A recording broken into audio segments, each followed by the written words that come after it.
Pada tahun 1954, Uni Soviet tiba-tiba mengajukan permohonan keanggotaan NATO, sebuah langkah yang merupakan bagian dari taktik strategis untuk bergabung dengan aliansi tersebut demi keamanan dan pengaruh politik, atau membenarkan pembentukan Pakta Warsawa sebagai aliansi tandingan, menyusul penolakan Barat dan penerimaan Jerman berikutnya ke NATO.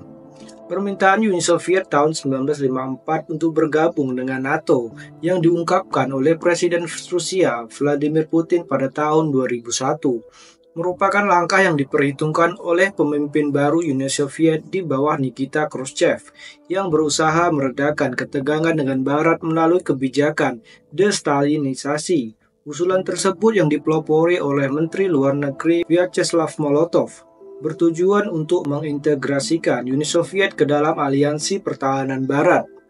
Dengan demikian, menetralkan ancaman serangan atau menggunakan penolakan NATO yang diharapkan sebagai pembenaran untuk menciptakan Pakta Warsawa, aliansi militer yang berseberangan dengan negeri-negeri Blok Timur. Permohonan Uni Soviet merupakan manuver strategis untuk mendapatkan posisi yang menguntungkan dalam struktur kekuatan global, memanfaatkan dinamika Perang Dingin saat itu.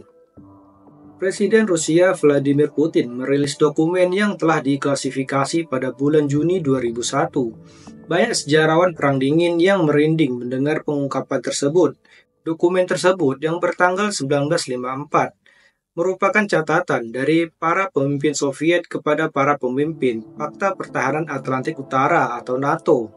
Ini bukan sekedar surat biasa, ini adalah sesuatu yang sangat istimewa. Itu adalah surat niat yang jelas dari Uni Soviet untuk memulai negosiasi keanggotaan NATO. Meski kedengarannya aneh sekarang, Uni Soviet ingin bergabung dengan NATO. Usulan mereka sebenarnya serius, meskipun Putin berusaha bergabung dengan NATO.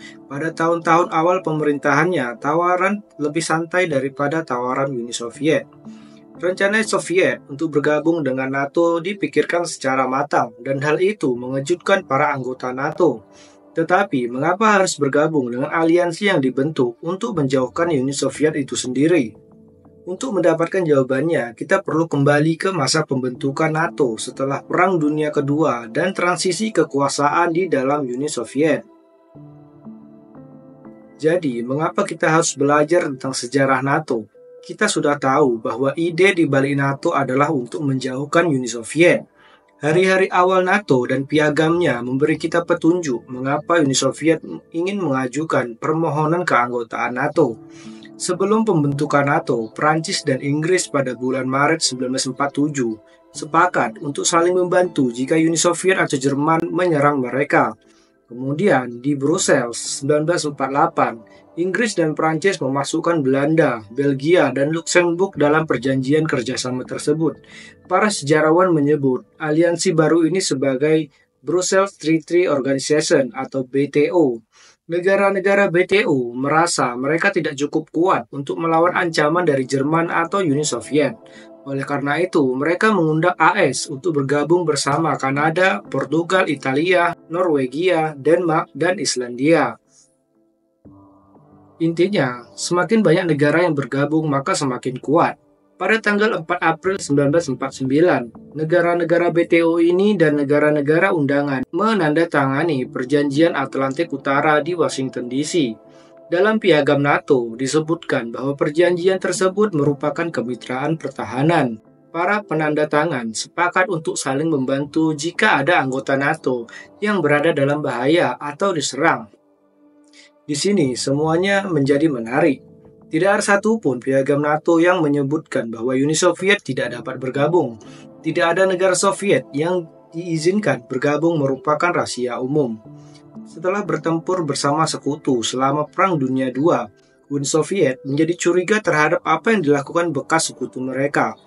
Karena NATO tidak terlalu menjadi organisasi yang aktif, Uni Soviet yang memiliki tentara terbesar di dunia dan ekonomi terbesar kedua, tidak terlalu peduli dengan NATO. Kekuatan utama Uni Soviet adalah demilitarisasi Jerman.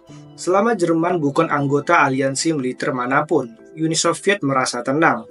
Setelah Perang Dunia, Joseph Stalin ingin memastikan Jerman tetap netral atau berada di bawah pengaruh Soviet. Ia mulai meningkatkan kekuatan komunis di negara-negara Eropa Timur dengan mengatur pemilu seperti di Hongaria pada tahun 1947.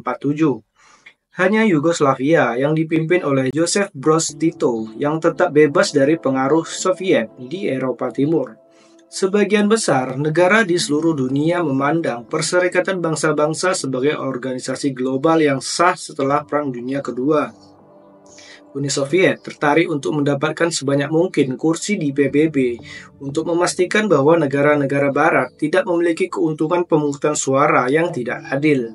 Setelah mendapatkan aliansi yang kuat dengan rezim boneka di Eropa Timur yang dikenal sebagai Blok Timur dan pengaruh signifikan di PBB, Uni Soviet menguji kesabaran Barat. Namun, kemudian terjadi dua peristiwa penting yang mengubah jalannya sejarah.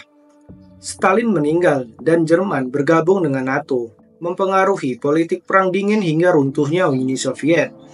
Sebelum kita membahas bergabungnya Jerman ke NATO, mari kita lihat bagaimana kematian Stalin mempengaruhi Uni Soviet.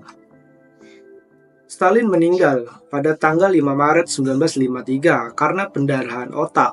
Kematian Stalin merupakan titik balik dalam sejarah Uni Soviet karena ia tidak menunjuk pengganti atau mengusulkan rencana suksesinya.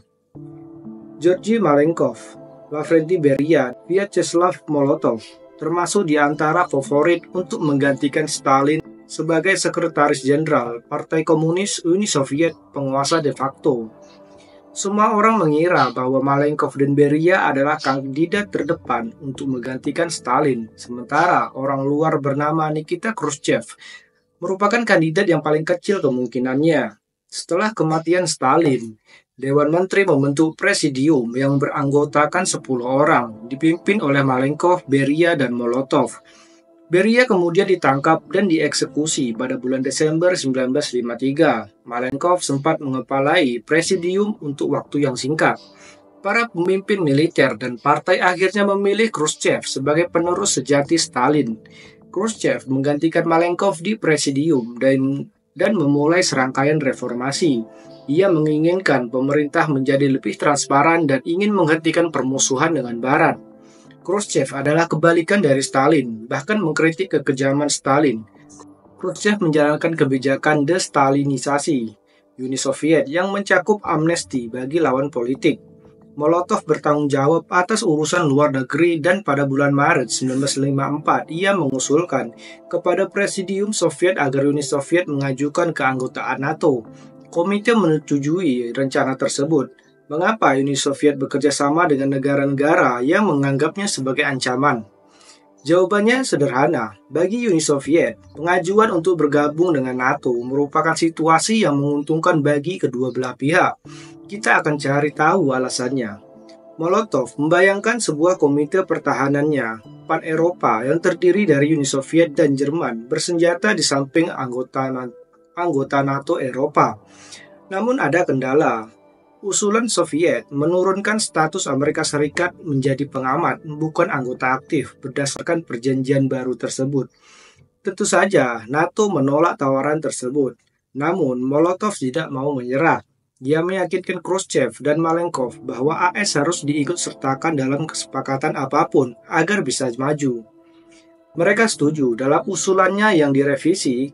Molotov menyetujui partisipasi AS, tetapi NATO tidak akan memperluas kegiatannya dan menjadi aliansi negara-negara pan-Eropa.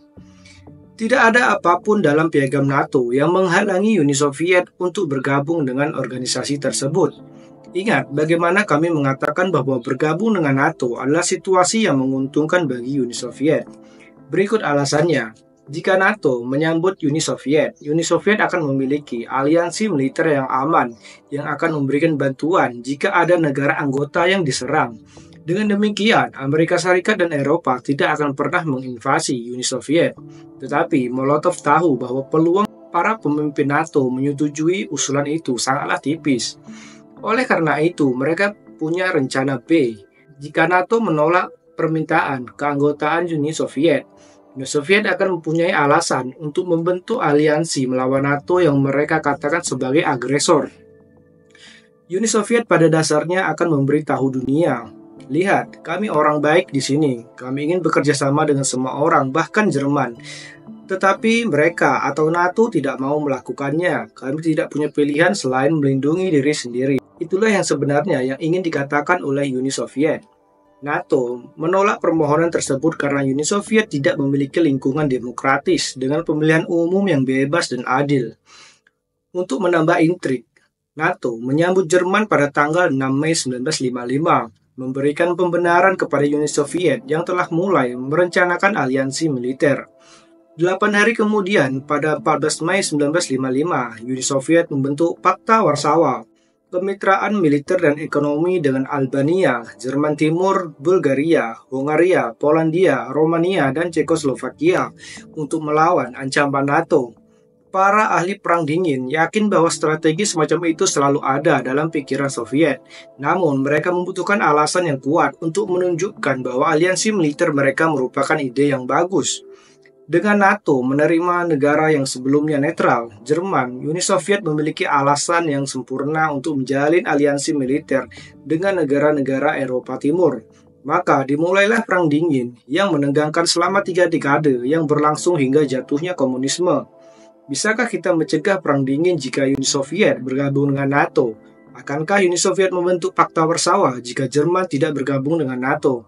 Bisakah jutaan orang di seluruh dunia hidup damai tanpa perlu khawatir tentang perang nuklir beberapa kali selama Perang Dingin? Namun sungguh ironis bahwa Uni Soviet mencoba bergabung dengan organisasi yang ingin menghentikan mereka. NATO dan Uni Soviet adalah rival. Setelah runtuhnya Uni Soviet, Rusia, AS, dan Inggris bekerja sama untuk melucuti senjata nuklir di Ukraina, Belarus, dan Kazakhstan.